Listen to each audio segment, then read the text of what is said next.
What's going on, everybody? My name is Wyatt Reed, and this is the Seller Finance Deals podcast. And today I get to interview one of my students, Gattlon Riddle, who in 11 months of doing real estate on the side, quit his job to do it full time.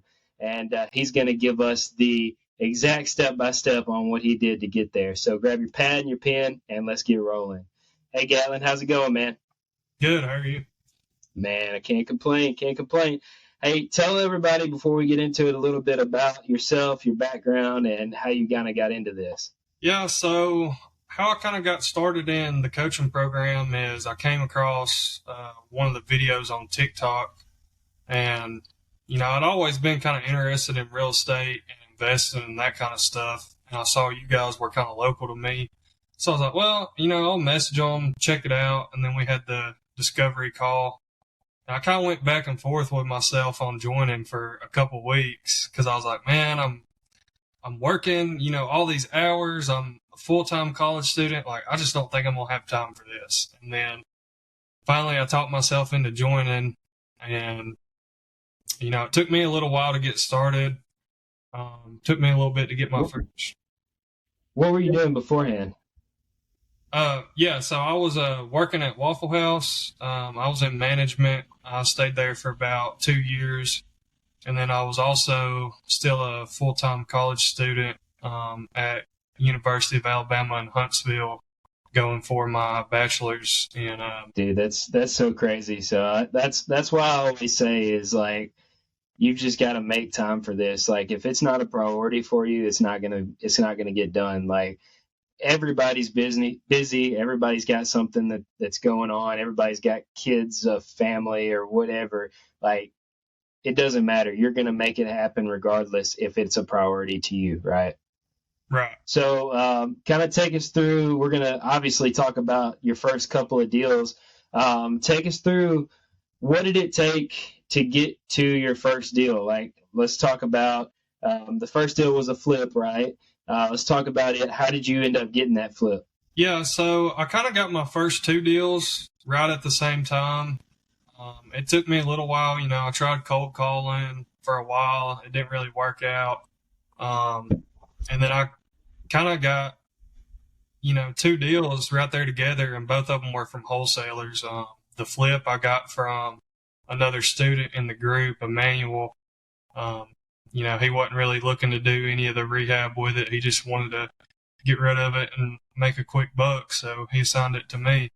Yeah, that's awesome, man. So essentially you didn't have to pay any money for that. Obviously you paid a little bit of money for the cold calling, and man, cold calling it is a hustle. It is not something that we really push people to do because it's tough, man. I mean, it's very, demanding. It's like rough as far as motivation goes. People are always cussing you out, and you got to make 1,000 phone calls, man. So we don't normally push people to start doing that, but I think it taught you a lot, and it helped you out, whenever you started doing other forms of marketing too. So essentially you got this deal from a free lead source. So you didn't have to pay for it. You just had community, you had network that you reached out to, and they sent you that deal, right? So, all right, walk us through due diligence in this property. So they said, hey, I have a property. Would you be interested in it? You said, hey, I'll take a look at it. You went out and looked at this property. What are you looking for? Well,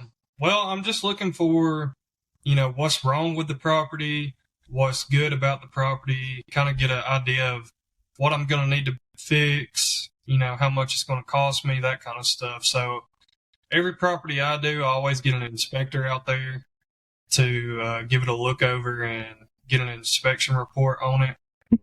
And the main issue with that property was the basement wall. I mean, everything else was pretty good. I mean, it was a nice property, but the basement really had a lot of water coming in, and the wall was starting to bow in, so the basement needed some attention. Yeah, so were you looking at it as a flip right off the bat, or did you know? No, I originally wanted to seller finance it, and I had it on Facebook for about 2 months. I wasn't getting a lot of traction. I had a couple people come over and look at it, but nobody was really interested. And, you know, I kind of came to you and I was like, man, nobody wants it, you know? And I think a lot of it had to do with the price range in that area. Yeah. So, Did you do a fake post on that before you bought it? no, I didn't.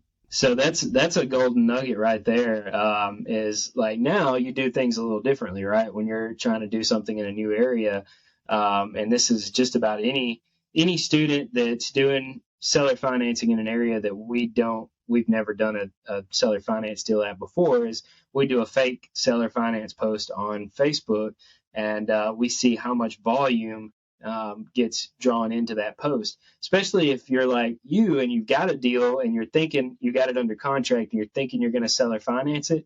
It'd be good to put that post out to see how much volume gets pushed that way, right? And if you know, like if you would have known beforehand, you could have saved those 2 months and probably made a little bit more in the interest, you know, as far as the hard money goes, if you would have just flipped it right off the bat, right?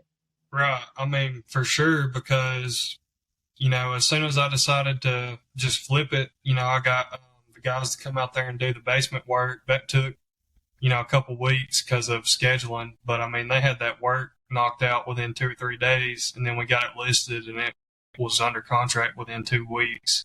That's crazy, man. That's crazy. Let's back up just a little bit. So, you used other people's money. So a lot of the times when we're talking about using other people's money, you can get into these deals with 100% of other people's money. Like people are quick to say, man, that's pretty scammy. That I don't think that you can actually do that. That's not legit. So you actually were able to do this, right? So walk us through, like, what was your purchase price?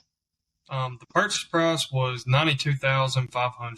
So you didn't have $92,000. So how did you end up getting this?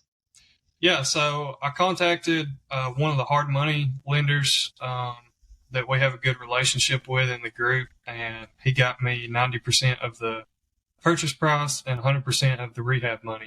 Awesome. So did you need rehab money? How much was the rehab? Yeah, so the work on the basement ended up costing about $21,000. Okay. So you used a hard money lender who gave you 90% of the purchase and 100% of the rehab. So you got that 21,000, 100%. You got so essentially, it looks like all you're missing is about $9,200, which is 10%, which is what they were wanting you to bring, right? Plus closing costs and fees and stuff like that. So probably around $15,000, right? So where did you get that remaining $10,000 to $15,000? Right, exactly. I still had about $15,000 I needed between the 10% and the closing costs and everything. So I was able to get that through a bridge lender. Yeah, yeah, through the network as well, right? So that is definitely one thing you get with us when you work with us is you get all of our resources, all of our, people are always worried about the money, and we always say that's definitely the last thing you should be worried about. You should be focused on getting deals because as long as you get good deals, we've got the money to be able to close it 100%, right? So you literally walked into closing, signed some documents, and you own this house without having any money out of your own pocket, right? Right. Yeah, I didn't. I think I actually had a little bit more to cover insurance and stuff like that as well. So it was completely, no money out of pocket. And that's Yeah. one of the things that to me as a beginner just sounded impossible until I did it. Yeah, and a lot of times, like we'll say, as long as the numbers make sense, and I run the numbers on these properties before you close on them and everything like that. Really, before you even put an offer in on them, and we're not going to let you do a deal that we wouldn't do ourselves. And a lot of times on the bridge loans, which is for you guys that are listening, a bridge loan is a loan from an investor or somebody that you work with that does smaller loans, and it essentially bridges the gap between what you have and what you don't have. So he already had that 90%. He already had the rehab. Now he just needed to bridge that gap between that 10% plus fees. And so a lot of times we'll tell people, if the numbers make sense, go ahead and get you a couple of months worth of payments in that too, so you don't have to come out of pocket payments to the hard money lender either. But the numbers have to make sense, and we definitely go through all that and make sure it does beforehand before we do all that, because we don't ever want to be over leveraged, right? So, all right, 92,000, you got it. A rehab for 21,000. What did you end up listing it for? I think we listed it for around 190. Okay. Do you remember what your total payoff was on it, roughly? I guess we can do it we can say subtract it from the profit, right? What did you end up making? So we ended up going under contract for 185 within, like I said, about 2 weeks after listing it. And at closing, I walked away with roughly 45,000 profit. Net profit. You didn't have to. That was net. You put that money in your pocket. Right. That was everybody was paid off. So yeah, essentially you walked away with $45,000 net profit after your first flip, which is insane, right? That was your first deal. That's wild. So that's awesome. So it's definitely doable. You got in it with none of your own money. You got into it and you flipped it and netted 45,000. So what did you do with that money afterwards? So basically, when I got that money, I started scaling up my marketing, and then that was the point. You know, I'm pretty low cost. I don't have kids. Don't have a lot of bills. So 45,000 is enough for me to go on for 6 to 8 months. So I was like, well, I'm gonna go ahead and take a leap of faith and put in my notice. Heck yeah, man, that's awesome. Yeah, and so I always tell my guys, if you don't need this money, use it and put it back into your business. And 9 times out of 10, people don't need that money that they've got, especially if they're getting like cash flow and things like that. I say let it build up and put it back towards the business, especially if you've got another 9 to 5 and things like that. But you took that leap of faith. You had other deals in the pipeline getting ready to close on, and so you knew you'd be okay, right? So let's talk about your next deal. Let's talk about the seller finance deal, man. So that's our bread and butter. So talk me through that. How did you get that deal? So I got that one from a wholesaler as well. One of the members in the group, Casey, she got it in her email, and it was in Fort Payne, Alabama. She doesn't really do much in that area, so she forwarded it over to me, and I went and checked it out. It looked like a pretty good property, so I locked it up. Yeah. So what'd you get it at? That one I got at 65,000. 65K. All right. So essentially, when you're looking at buying a rental property or a seller finance deal and doing it the way that we do it, you use the BRRRR method, which stands for buy, renovate, rent, refinance, repeat, right? But on the seller finance deal, instead of putting a tenant in there, we put a tenant buyer in there. So, and then we refinance that property with a bank. So that gets all that hard money lender their money back, right? So you used a hard money lender to get the money out of this one too. So they gave you 65,000 minus the 10%. So you didn't need any rehab, right? Did you get rehab? I think I got some, but I didn't end up using it. Okay, so we'll just swipe that. So you essentially needed to bring around 6,500, let's say, plus fees and interest and all that, around 12 grand, right? So did you use a bridge lender to gap that as well? Yeah, I used a bridge lender on that one as well. I closed on my seller finance about a week after I closed on the flip. So that's awesome, man. 2 properties going at the same time. Yeah, I think that was smart right after your flip to still go ahead and use the same process, because that was more of a nest egg than it was let's scale up and do, right? Because essentially that was 6 to 8 months worth of living expense for you to be able to quit your job. So it was smart not to use that money to cover that bridge instead of using the bridge, right? So what did it appraise for as is? As is, it ended up appraising for 150. 150. And so when you're using the BRRRR method, you're taking this property to the bank, getting it refinanced. The bank's ultimately only going to give you 80% of what it appraised for, right? So you said it appraised for 150, so the bank should be giving you around 120, right? Right. What that's a lot of cash out. Did you take all that cash out or no? No, so I actually didn't pull any cash out on that one.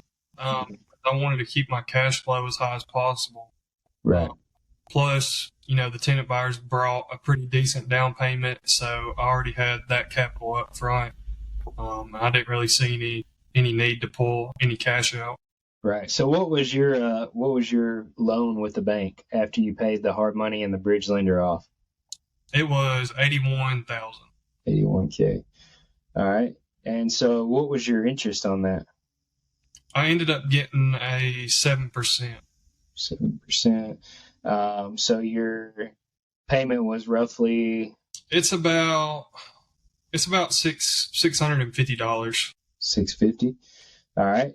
And so then what you do is you turn around and you sell or finance it to a tenant buyer, right? So what did you end up selling it to that tenant buyer at? I sold it to them at 125. Okay. 125 minus 85 or 81 is $44,000 gap. And so that's awesome. What did they put down? They put about 15,000 down, and then by the time they reimbursed me for the taxes and insurance and closing costs, I walked away with about 20 in my pocket. Yeah, so you still essentially got a $29,000 gap between what you got it all in for and what you sold it for.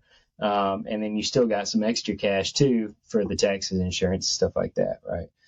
So the reason he gets taxes and insurance for you guys that are listening is because he is seller financing. These people are essentially buying this property from him. He is acting as the bank. So he pays for the insurance for the year, he pays for the taxes, and then they reimburse him for that. So essentially, that's why we say you can get in these things with not paying insurance, not paying taxes, and not having to maintain the property because they are essentially buying it, right? So way more cash flow and capital without the responsibilities of being a landlord, right? So what was their payment on this thing? What was their interest in payment?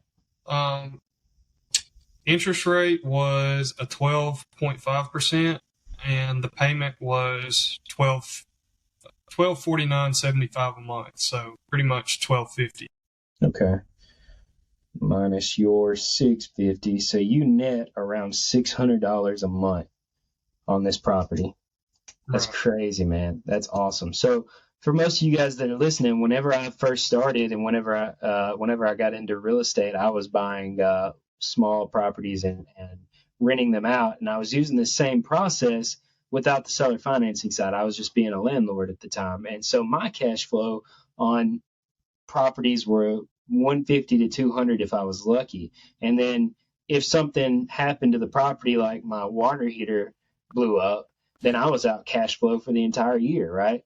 And so essentially, this is why we love seller financing way more, is because we don't have to maintain that property. That $600 a month is yours net, and you don't have to worry about not having that or losing it because they're maintaining the property, right? So that's why we love seller financing so much. So all that being said, you made 45,000 on your first deal. You walked away with roughly 20,000 from this deal, the second deal, the seller finance deal, plus $600 a month in cash flow, and that was roughly within the first year and a couple months, right?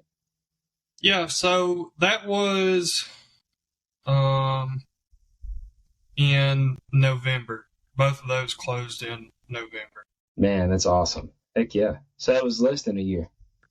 Yeah, it was. That's I joined, late or no, it was early January last year. yeah, yeah. Dude, that's awesome. So moving forward, if you were to give advice to somebody that's listening that's like brand spanking new, what would you tell them? Are there anything that you learned that could help people get there faster than you, or what would you tell these guys? Yeah, I would say the best thing to do is get consistent lead flow when you're starting out. Like I said, when I started out, it was with cold calling, and I didn't really have any consistent lead flow with that. and I really wasn't looking for wholesalers or wholesale deals as much as I should have been. Since then I've actually started doing the direct mail postcards, and I think me and you were talking about it the other day. And even since I've upped my marketing to 2,000 or 3,000 postcards a month, I think I've still closed more deals from wholesalers than I have from my. Yeah, man. I always say, even if you're doing paid marketing, you should still be doing free marketing because it's free. Like, it doesn't take anything to network, hang out with like-minded people, and do deals together. So you should definitely, if you're wanting to get into real estate, free is a solid way to go. It's how I got my first 4 to 5 deals from other wholesalers, being in groups, networking, going to events, things like that. But also, if you have the money to put towards marketing, that extra money a month, postcards are my favorite source too. Like, we do a lot of postcards all over. So if you're listening and you're interested in seeing the postcard that I use, the postcard that Gattlon uses, and also, booking a call with our marketing coach that we both use, you can go to sellerfinancedeals.com/postcard. You get to see all that. You can book a call with him, talk to him about it, see the differences in the cost, different postcards that are used, and you get 10% off just by using that link. So, man. All right, one last question before we get rolling. What is your morning routine? Because I know that you quit your job, and one of the first things I told you when you quit your job was you better get a morning routine, because if you don't, you'll slowly start slipping into sleeping in later and later and later. So did that happen? And also, like, what are you doing now? Yeah, so when I first quit, I was kind of taking it easy. Like you said, sleeping in, which I'm not a real late sleeper anyways, but, sleeping in till 8, 9 o'clock turned into 9, 10 o'clock. And I was like, man, I got to cut this out. So I started getting up a little earlier, going to the gym, starting my day off, reading some scriptures, stuff like that.